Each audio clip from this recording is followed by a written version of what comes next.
Hi friends, அஸ்ஸலாமு அலைக்கும். Welcome to Raifa kitchen. நம்ம இன்றைக்கி வாழைப்பூ வச்சு டேஸ்டியான கோலா உருண்டை தாங்க செய்ய போகிறோம். வீடியோக்குள்ளே போகிறதுக்கு முன்னாடி நம்ம சேனலுக்கு இப்போ தான் ஃபஸ்ட் டைமாக வந்திருக்கிறீங்கன்னா ப்ளீஸ் நம்ம சேனலை சப்ஸ்கிரைப் பண்ணி சப்போர்ட் பண்ணுங்கள். வாங்க இப்போ வீடியோக்குள்ளே போகலாம். கோலா உருண்டைக்கு ஒரு மசாலா ரெடி பண்ணிடலாம். அடுப்பில் ஒரு கடாய் வச்சு கொஞ்சமாக எண்ணெய் சேர்த்துக்கோங்க. அது கூட 1/4 டீஸ்பூன் சோம்பு, ஒரு சின்ன துண்டு பட்டை, 2 கிராம்பு சேர்த்துருக்கேன்.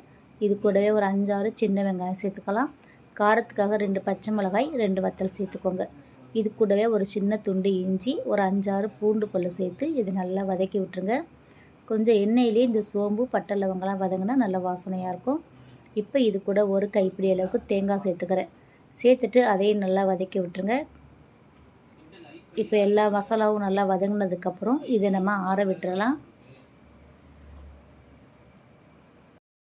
இந்த மசாலாவை நம்ம இன்னொரு பாத்திரத்துக்கு மாற்றிடலாம். மாற்றிட்டு இதிலே நம்ம வாழைப்பூ வேக விட்டுறலாம்.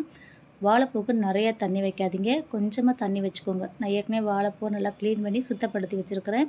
இப்போ கொஞ்சமாக தண்ணி சேர்த்து இது கூடவே கொஞ்சமாக மஞ்சள் தூள் சேர்த்துக்கோங்க. சேர்த்துட்டு இதை நல்லா வேக விட்டுறலாம். இப்போ பாருங்கள், வாழைப்பூ நல்லா வெந்துருச்சு.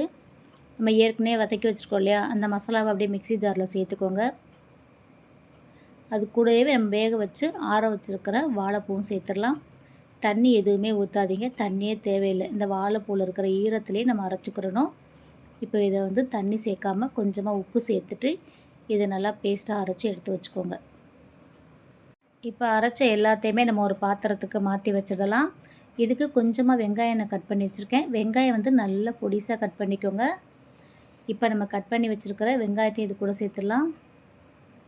ஒரு சின்ன துண்டு பச்சை மிளகாவும் சேர்த்துக்கோங்க. இது கூடவே கொத்தமல்லி இலையும் சேர்த்துக்கலாம்.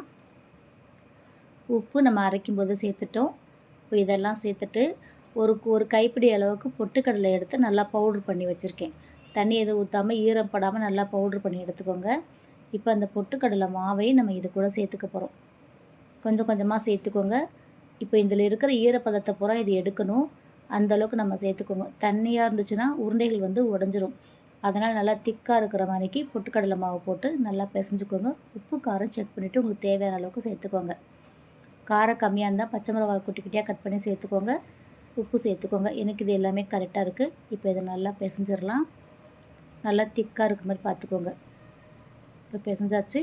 இப்போ இது எல்லாத்தையுமே நம்ம சின்ன சின்ன உருண்டைகளாக உருட்டி எடுத்துக்கலாம். நீங்கள் தட்டையாக போடுறா இருந்தாலும் போடலாம், உருண்டையாக போடுறா இருந்தாலும் போட்டுக்கலாம். நான் இந்த மாதிரி சின்ன சின்ன உருண்டையாக உருட்டி எடுத்திருக்கேன். இது எல்லாத்தையும் நம்ம உருட்டி எடுத்துடலாம். இப்போ எல்லா மாவுகளையும் நம்ம உருண்டையை அந்த மாதிரி எடுத்து வச்சுக்குவோம். ஒரே ஷேப்பாக உருட்டி எடுத்துக்கோங்க. இன்னொரு பக்கம் பார்த்திங்கன்னா ஸ்டவ்வில் எண்ணெய் ஊற்றி காய வச்சுருக்கிறேன். எண்ணெய் அடுப்பு ரொம்ப ஹை ஃப்ளேமில் வைக்காதீங்க. அப்படி வச்சிங்கன்னா மேலெல்லாம் கருகிட்டு உள்ளே வேகாத மாதிரி இருக்கும். அதனால் மிதமான தீயில் வச்சு நம்ம பொரிச்சு இருக்கணும். மொத்தமாக எல்லாத்தையும் போடாமல் ஒரு 2-3 போட்டு உடைக்காத அளவுக்கு கிண்டி விட்டுடுங்க. நீங்கள் ரொம்ப லூஸாக தண்ணி அதிகமாக இருந்துச்சுன்னா உருண்டைகள் நொறுங்க ஆரம்பிச்சிரும். இதில் முட்டை சேர்த்து செய்வாங்க. முட்டை சேர்க்கும்போது ரொம்ப நுரையாக வர்றதுனால நான் முட்டை சேர்க்கலை. இதுவே எனக்கு கரெக்டாக இருக்கும். பாருங்கள், இந்த மாதிரி நல்லா பொன்னிறமாக பொரிச்சு எடுத்திங்கன்னா உள்ளெல்லாம் நல்லா வெந்து சாஃப்டாக சூப்பராக இருக்கும். இப்போ இதே மாதிரி நம்ம எல்லா உருண்டைகளையும் நம்ம 2 போட்டு பொரிச்சு எடுத்துடலாம். வாழைப்பூ உடம்புக்கு ரொம்ப நல்லதுங்க. உங்கள் வீட்டில் யாரும் வாழைப்பூவே சாப்பிட மாட்டேங்கிறாங்கன்னு சொன்னாங்கன்னா கண்டிப்பாக இந்த மாதிரி செஞ்சு கொடுங்க, நல்லா விரும்பி சாப்பிடுவாங்க. அவ்வளோதாங்க, வாழைப்பூ வச்சு சிம்பிளான முறையில் டேஸ்ட்டான கோலா உருண்டை எப்படி செய்கிறதுன்னு பார்த்துட்டோம். கண்டிப்பாக இந்த ரெசிபி உங்களுக்கு பிடிச்சிருக்குன்னு நினைக்கிறேன். பிடிச்சிருந்தா நீங்களும் இதே மாதிரி ட்ரை பண்ணி பாருங்கள். வீடியோ பிடிச்சிருந்தா லைக் பண்ணுங்கள், நிறையா ஷேர் பண்ணுங்கள். நம்ம சேனலில் இது வரைக்கும் சப்ஸ்கிரைப் பண்ணாமல் பார்த்துட்டு இருந்தீங்கன்னா ப்ளீஸ் சப்ஸ்கிரைப் பண்ணி சப்போர்ட் பண்ணுங்கள்.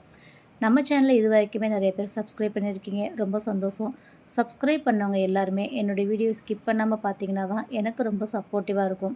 நீங்கள் கொடுக்குற சப்போர்ட்டில் தான் நான் அடுத்தடுத்து வீடியோவும் போட முடியும். அதனால் ப்ளீஸ் நம்ம சேனலில் போகிற வீடியோவை ஸ்கிப் பண்ணாமல் பார்த்து எனக்காக சப்போர்ட் பண்ணுங்கள்.